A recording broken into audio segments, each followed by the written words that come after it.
Okay, how to choose the correct U substitution. So the first thing that maybe we will consider is we want to let U to be the inner function of the composition. So that U be the inner function.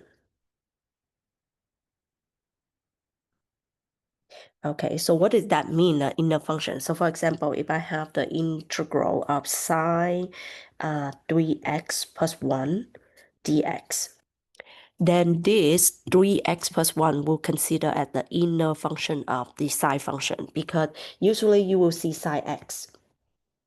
The input is just x. But now you have sine of 3x plus 1. Okay, so the inner function. Then in this case, we're going to let u equal 3x plus 1. Okay, so let's take a look at another one. So for example, if I have x square root of x squared plus 1 dx, then what should we let our u is? We're gonna let our u be the inner function, which is we have the radical function.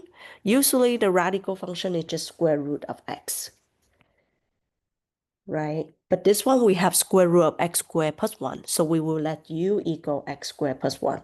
And then we will quick seeing the derivative. If I check the derivative, do I get the one that is the outside? And then that, yes, after we take the derivative, we might get the expression that have x involved. Okay, so this is called the inner function.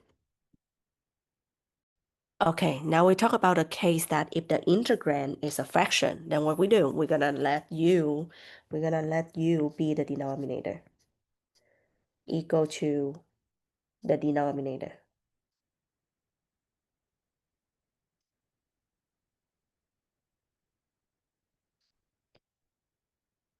Later. So for example, if I have an integral of x over x squared plus 1 dx, okay, so we have the fraction, right? The rational function. So what we should let our u, we're gonna let u equal to the denominator.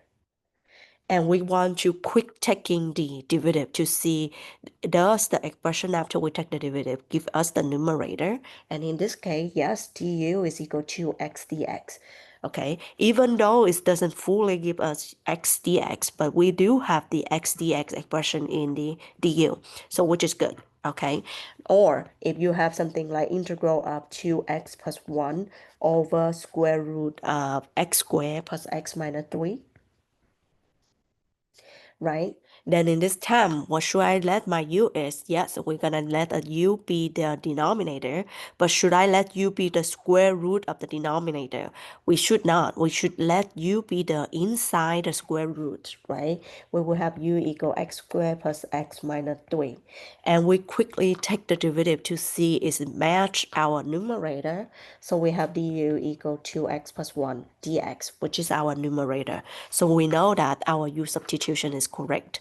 Okay, or if you have trigonometry involved, like secant square x over tangent x dx, right? Then we first, because it's a fraction, so we're gonna let u equal tangent x, and as we know, the derivative of the tangent is secant square x dx, which is our numerator, right? So this is the correct u substitution.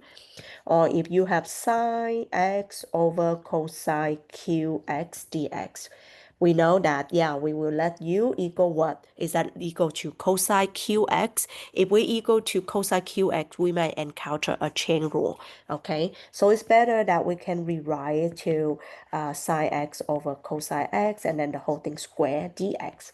Now we're gonna let u be equal to the inner function in the denominator, which is cosine x. And when take derivative, we will get an expression that is the numerator. Okay, so this is this u substitution. We know that we choose u correctly.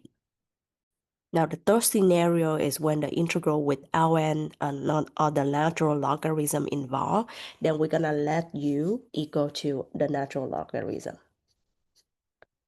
Okay, so for example, if I have the integral of the natural logarithm of 3x over x dx, right? Even though this is a fraction, but there's a natural logarithm involved. So we're gonna let u equal to ln 3x. And then we take du equal, the natural log, the derivative of natural log is 1 over x.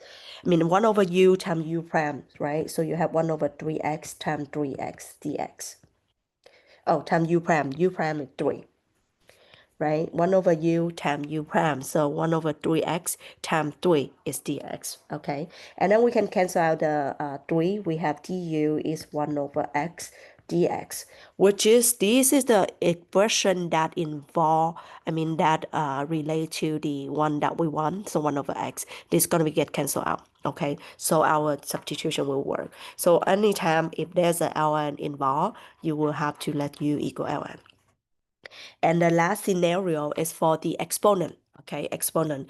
If your integrand is an exponential function, so if integrand is an exponential function, then we're gonna let u is the exponent. Let u equal to the exponent. So for example, if I have the integral of e to the power 7x dx, right? Then what is our u? We're gonna let u equal to the exponent, which is 7x.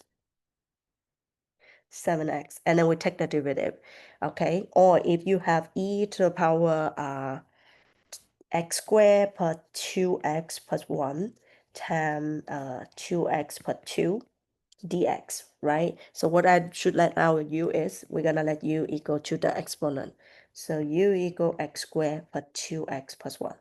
Okay, so this is for all, the scenario that we need to use U substitution.